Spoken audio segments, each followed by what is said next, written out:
भीमसेन व्यास जी से कहने लगे, हे पितामह, भ्राता युधिष्ठिर, माता कुंती, द्रौपदी, अर्जुन, नकुल और सहदेव आदि सभी एकादशी का व्रत करने को कहते हैं, परंतु महाराज, मैं उनसे कहता हूँ कि भाई, मैं भगवान की शक्ति पूजा आदि तो कर सकता हूँ, दान भी दे सकता हूँ, परंतु बिना भोजन के नहीं रह सकता। इस पर व्यास जी कहते हैं, हे भीमसेन, यदि तुम नर्क को बुरा और स्वर्ग को अच्छा समझते हो, तो प्रतिमास की दोनों एकादशियों को अन्न मत खाया करो। भीम कहने लगे, हे पितामह, मैं तो पहले ही कह चुका हूँ कि भूख मुझसे सहन नहीं होती। यदि वर्ष भर में कोई एक व्रत हो तो वो मैं रख सकता हूँ, क्योंकि मेरे पेट में व्रक नामक अग्नि है, सो मैं भोजन के बिना नहीं रह सकता। भोजन करने से वह शांत रहती है, इसीलिए पूरा उपवास तो क्या, एक समय भी बिना भोजन किए रहना मेरे लिए बहुत कठिन है।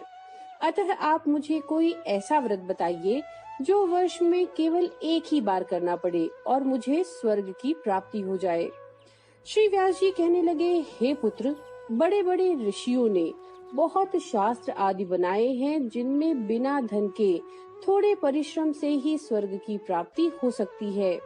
इसी प्रकार शास्त्रों में दोनों पक्षों की एकादशी का व्रत मुक्ति के लिए रखा जाता है। व्यास जी के वचन सुनकर भीमसेन नरक में जाने के नाम से भयभीत हो गए और कांपकर कहने लगे, अब मैं क्या करूं? मास में 2 व्रत तो मैं नहीं कर सकता, हाँ वर्ष में एक व्रत करने का प्रयत्न अवश्य कर सकता हूँ।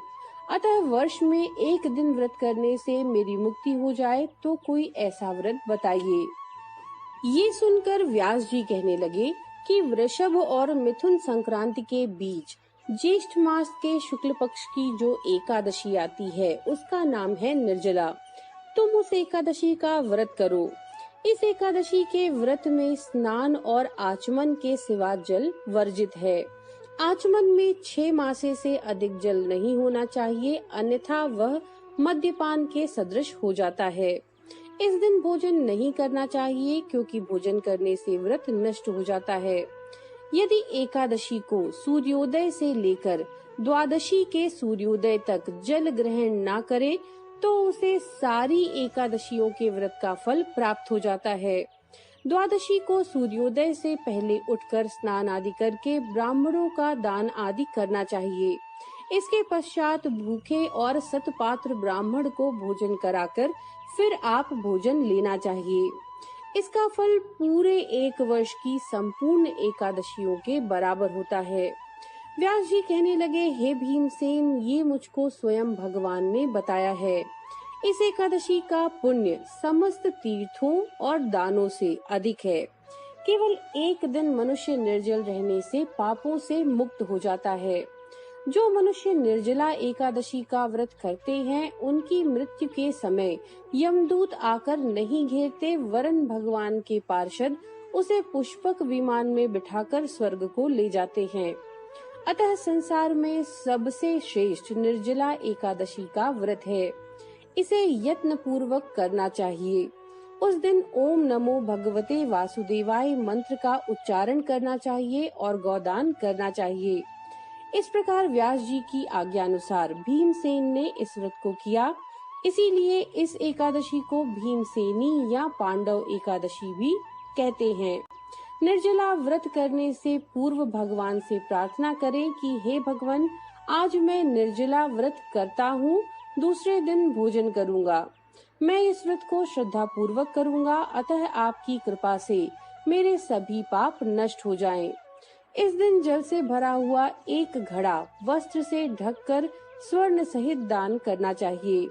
जो मनुष्य इस व्रत को करते हैं, उनको करोड़ पल सोने के दान का फल मिलता है, और जो इस दिन यज्ञादिक करते हैं, उनका फल तो वर्णन किया ही नहीं जा सकता।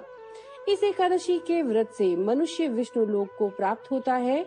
जो मनुष्य इस दिन अन्न खाते हैं, वे चांडाल के समान होते हैं और अंत में नरक जाते हैं।